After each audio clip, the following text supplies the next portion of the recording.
Good evening and welcome. My name is Gatel Louise Nicholas, your host for the GRN show.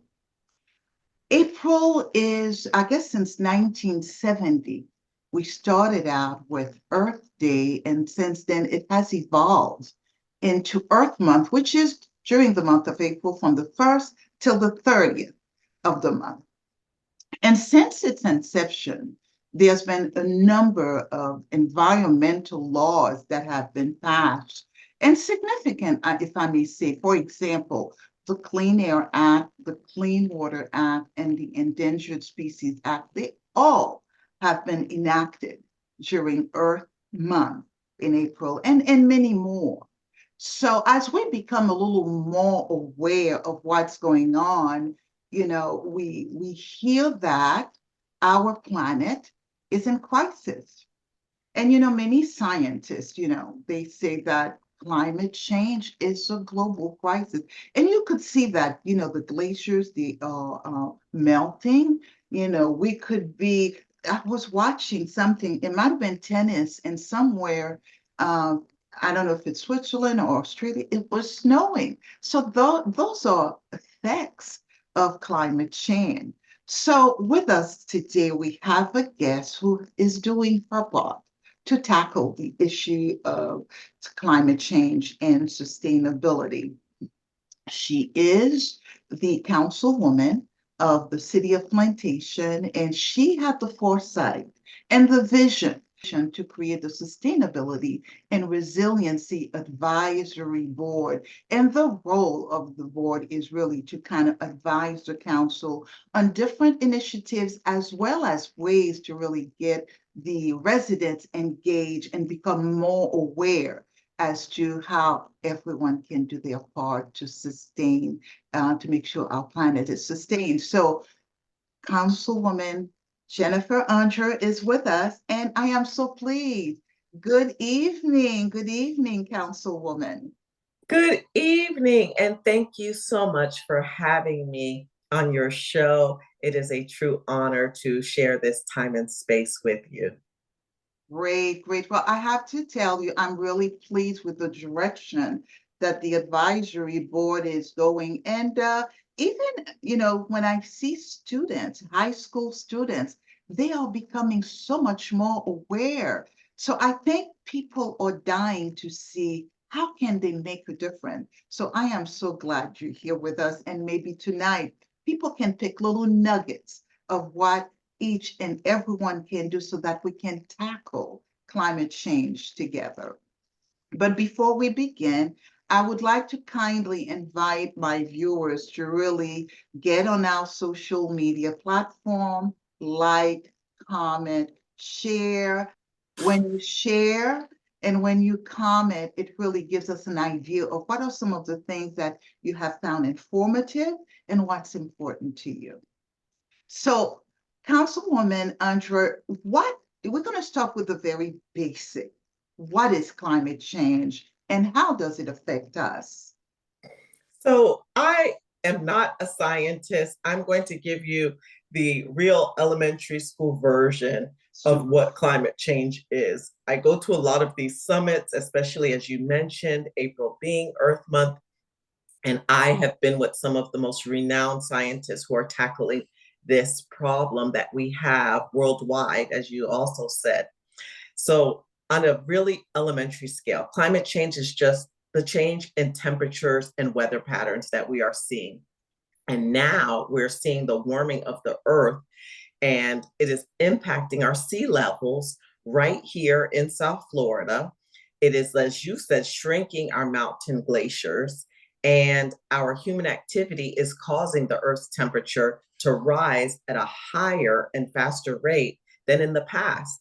And if we don't do something and make changes, we're going to definitely see a negative impact on our future generations.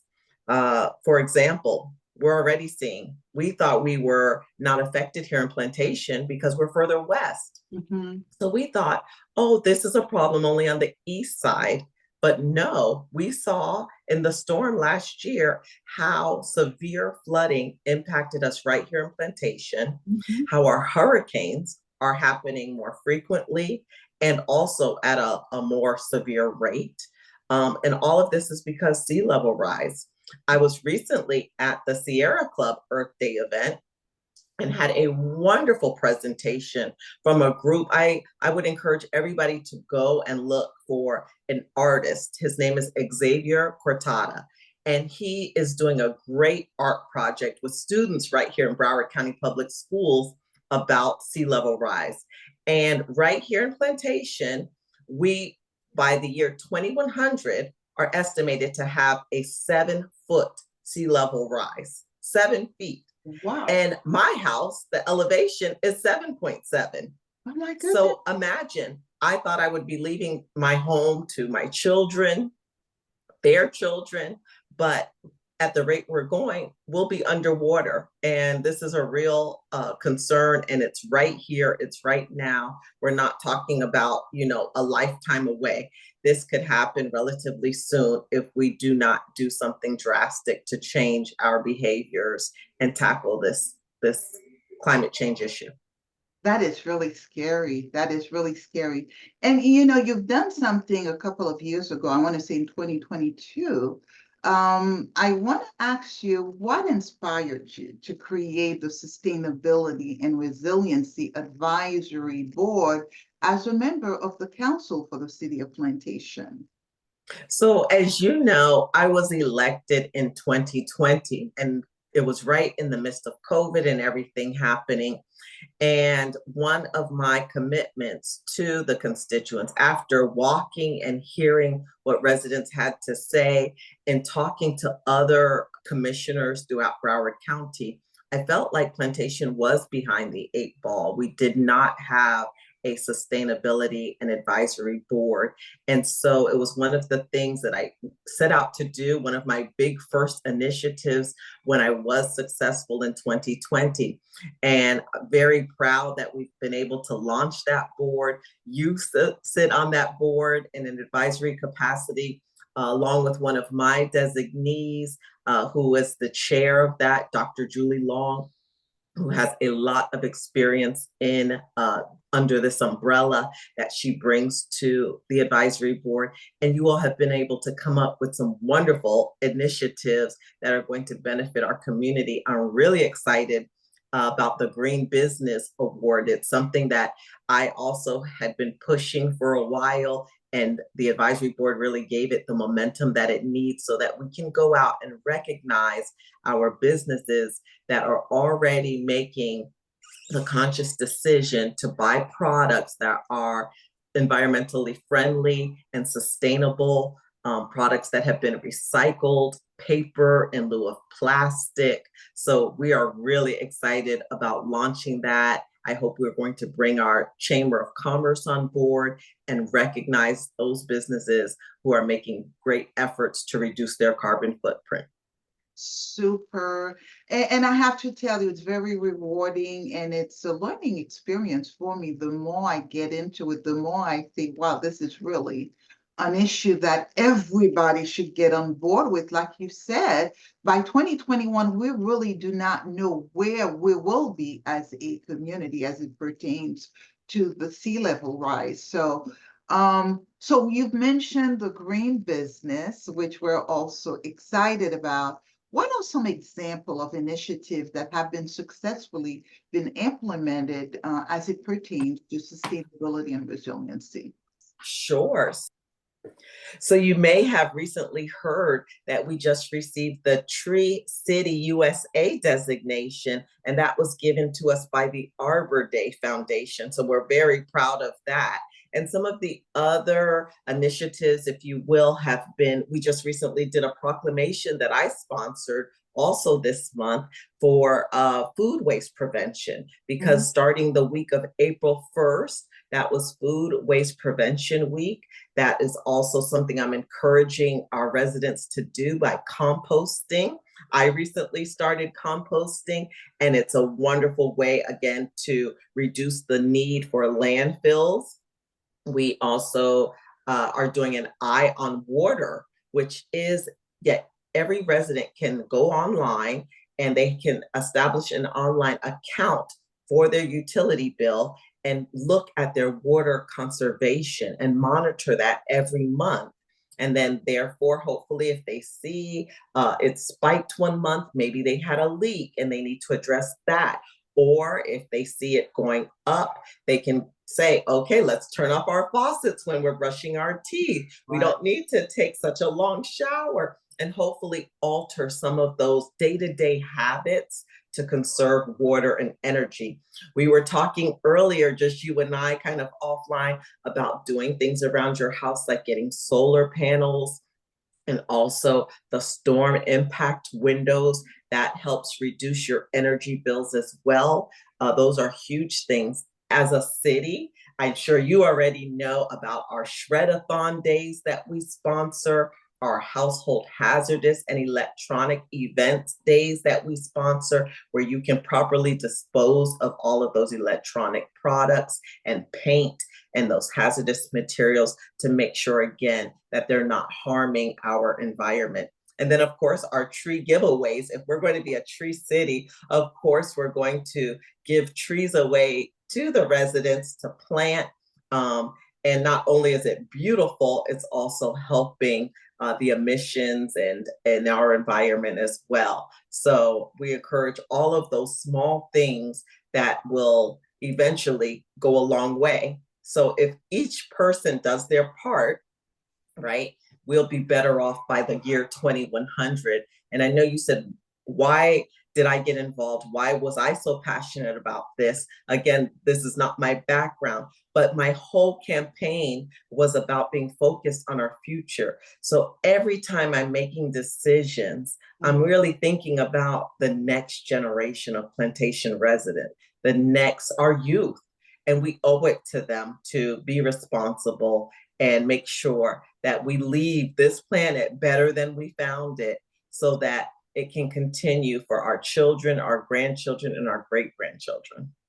From your mouth to God's ears. Sometimes you see these science fiction movies where you have the world really dry and dark. So we definitely all must work towards the, making sure our planet is a much better place for our children and grandchildren. Now, you mentioned something that really interests me, the composting.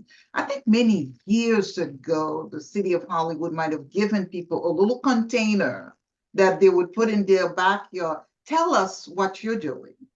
So yes, I wish we could get to that stage. Hopefully that will be in our 24-25 plan. So I'm working with a private company.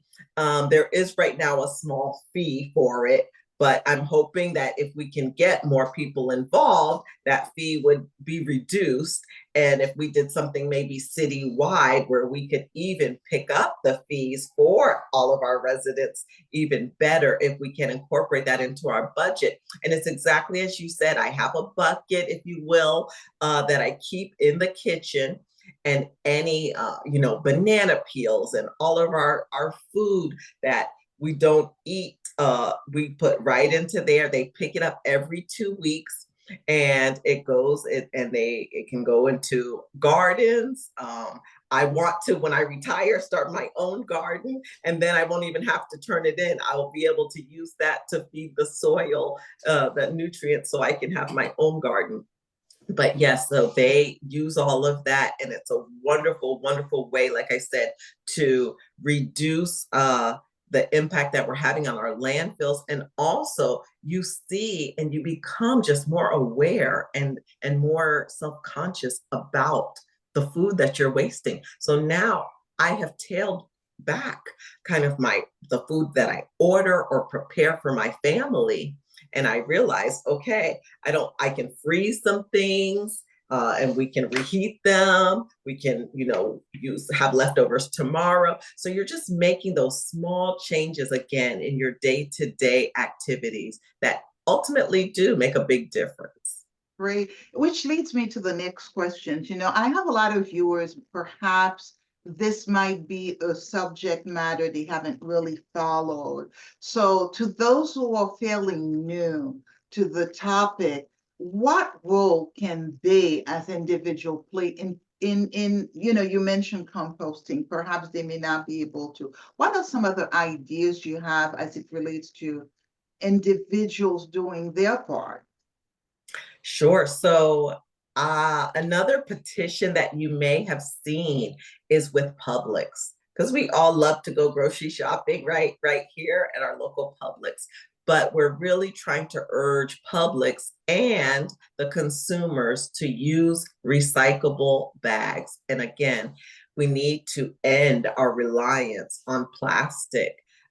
People were saying before about recycle, but we know that our plastics aren't really being recycled. There's not a market for them. So we need to stop our reliance on plastic. And you can do that by bringing your own bag to the grocery store.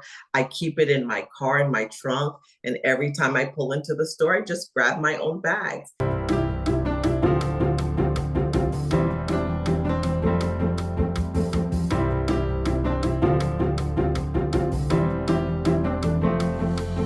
To learn more about what we do, to get involved in our mission to help all of Broward's children learn, grow, and thrive, or to find a program or service for your children, visit us at cscbroward.org.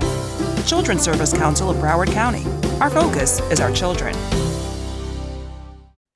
We are back. We have with us Councilwoman Jennifer Andreu, and we are talking about sustaining our planet, leaving a better world for our children and grandchildren.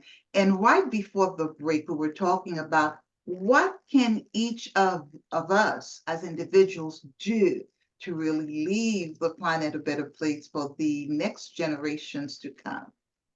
Yeah. So, Councilwoman, tell us as individuals, what can we do? I know you talked a little bit about, food, not wasting food and then reusing, composting them. What are some of the very easy things that, even some of the children, as we are educating them, we could say, okay, this is why we do this. This is what we can do. What are some ideas that you have? And it's the small things that we take for granted. Like you said, I mean, drive less and walk more, carpool with a friend. We go to each other's houses and there's 5 and 6 cars. You can ride together and carpool, ride your bike to each other's homes and to businesses. And so those are just a few of the things. Raising your thermostat by just 2 degrees. I know it's hot. We're in South Florida, but if you raise your thermostat, and if you have teenagers like me, this is a huge one, turning the lights off. You don't need every light switch in your home to be on. Turning your light switch off, switching to LED lights, that has saved us a lot with our utility bill. We made that switch years ago, and I have seen the difference in my utility bill. Using a low flow shower head will also help conserve water. So that's another thing, and making sure you purchase energy efficient appliances, which most of them on the market now, when you go out, they are. And I always have to do a shameless plug for the Sierra Club.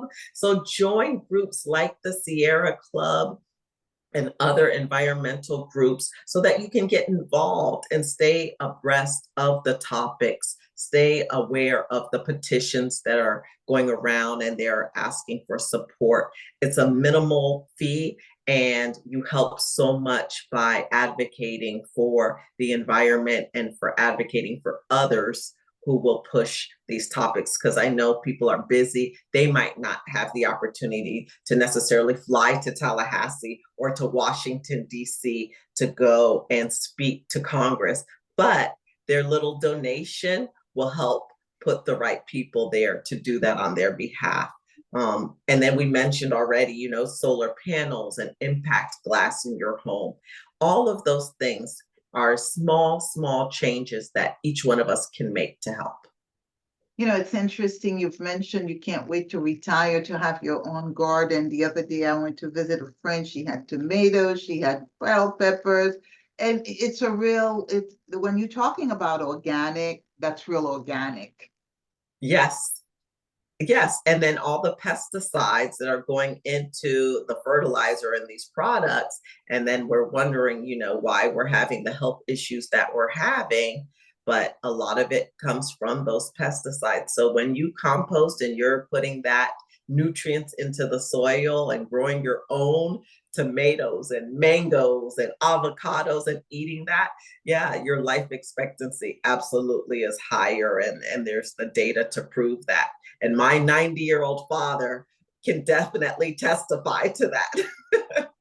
I am telling you, I think the generation, my mother-in-law passed away after 100 years old. Wow. And this is a generation, they ate real organic. As a Caribbean woman, they would go in the garden, pick Yeah. up, they walk, Yeah. with not everybody.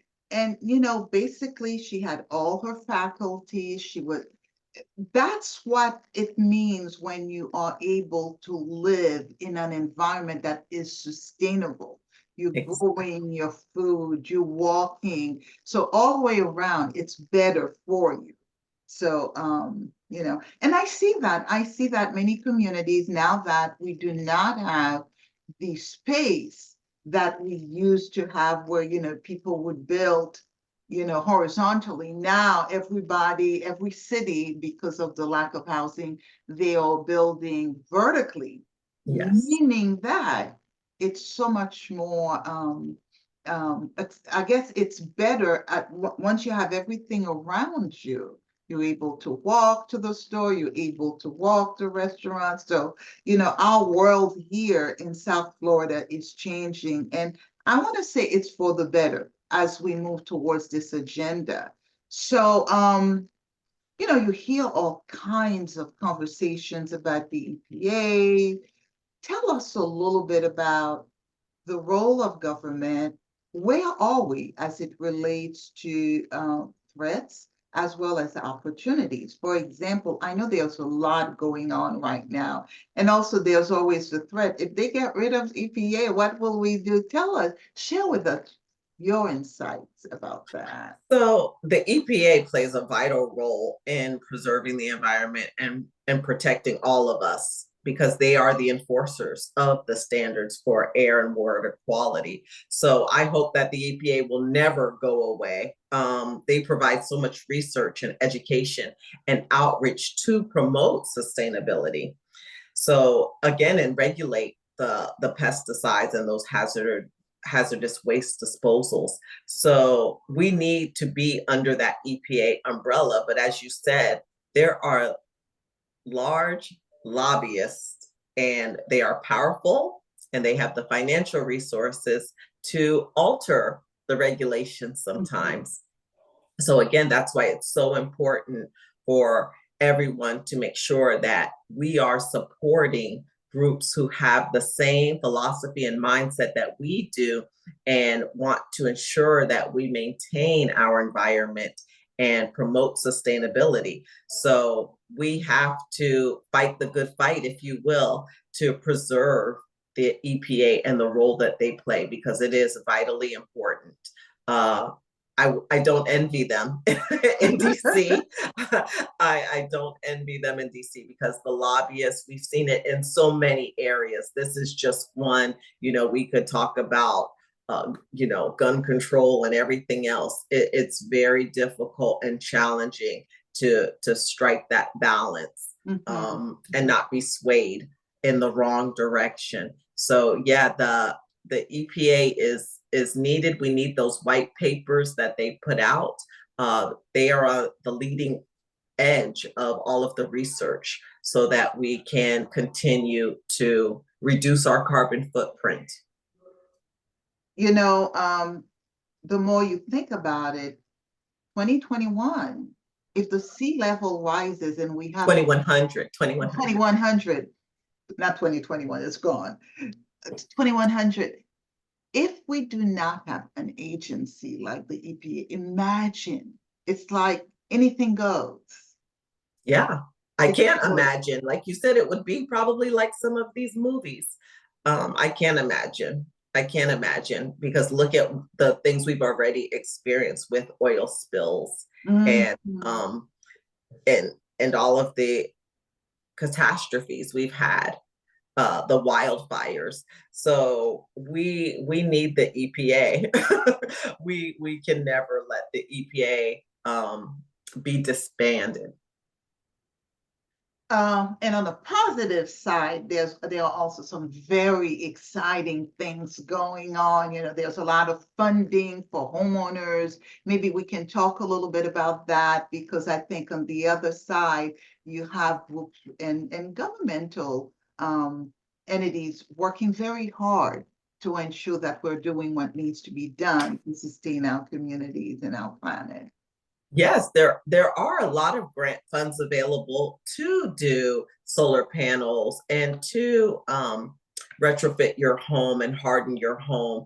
And we have been fortunate even to get appropriations from the state as a city to harden some of our buildings. So absolutely, I encourage people to look into those resources. And I applaud you for always letting the community know those resources are available and for pushing them out on your website, on your all of your different forms of social media so that those resources can be accessible to the community at large and not just to some but to all. So thank you for the work you do.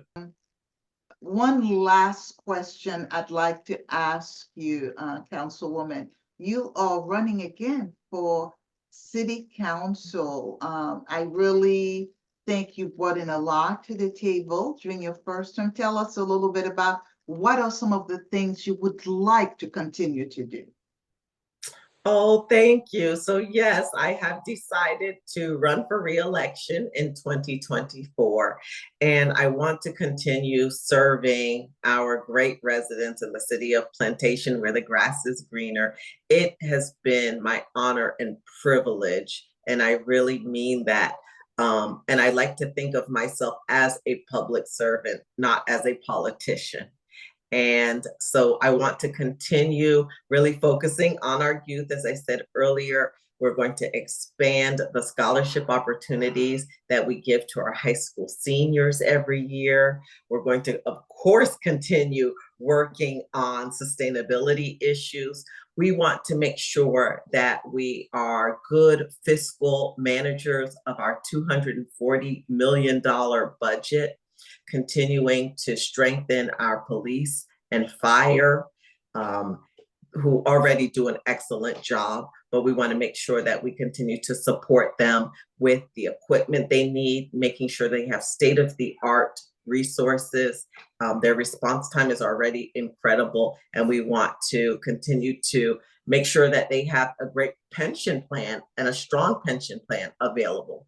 That's, again, what Councilmember Horland, my colleague, always says, we don't produce actual goods, right, and services for like a commodity. It's services to the residents, to the people. So we have to take care of our staff so that they can, in turn, have high morale and feel valued and offer those services to the community at large. So that's important as well, making sure that they have a very strong and healthy pension plan and providing great retention so that they want to come to work every day.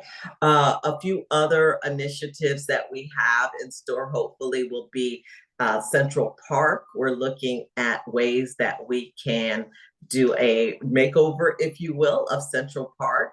And we've been having really robust discussions about pickleball in our city, and we have extended the number of pickleball courts, so it really has become somewhat of a pickleball destination, if you will, in the South Florida area.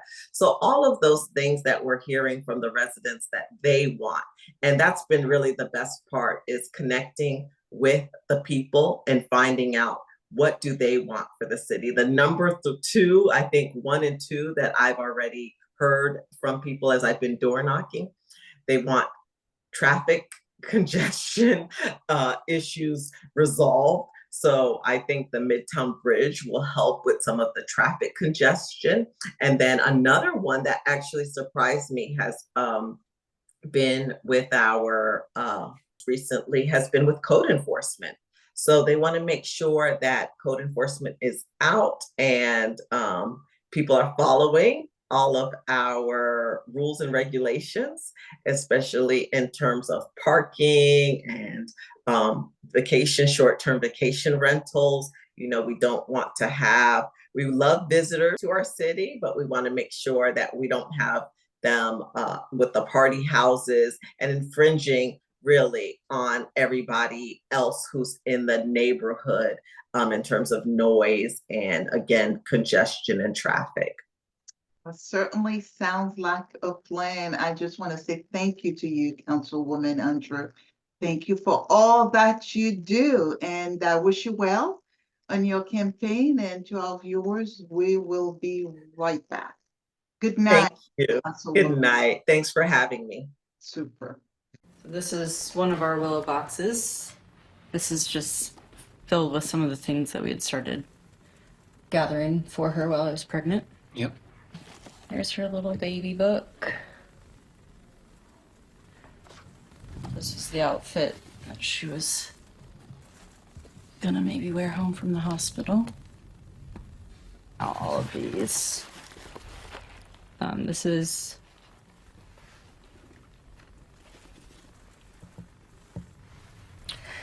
the blanket that she was in.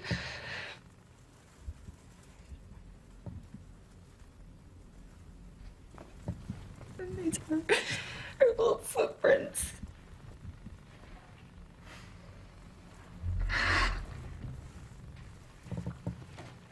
It's okay.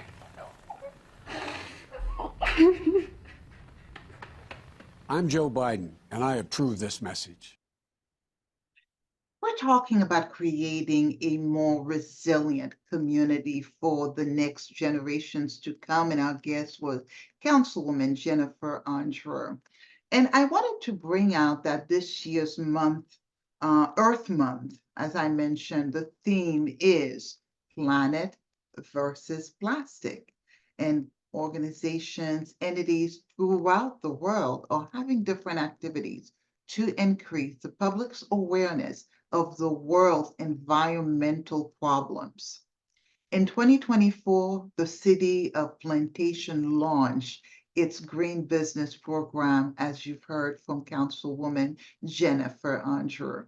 The focus is to encourage local businesses like restaurants, beauty salons, corporations to minimize single-use plastic bottled waters, as well as buy products that are marketed at environmentally friendly places, and also limit the use of electricity and so forth. You know, we talk about many ways that each and every one of you can play a part. And it's an important role, you know, that you can take with baby steps. For example, we can replace our plastic containers with glass products. You can use refillable bottles instead of plastic one. You can also try to eliminate the use of styrofoam plates, cups, and these are minor changes that keep us healthy while we do our part to sustain our environment. I would like to end tonight's program with a quote from Al Gore. We must act now to protect the environment, or it will be too late. So with that, I thank you for joining us this evening, and until next week, good night.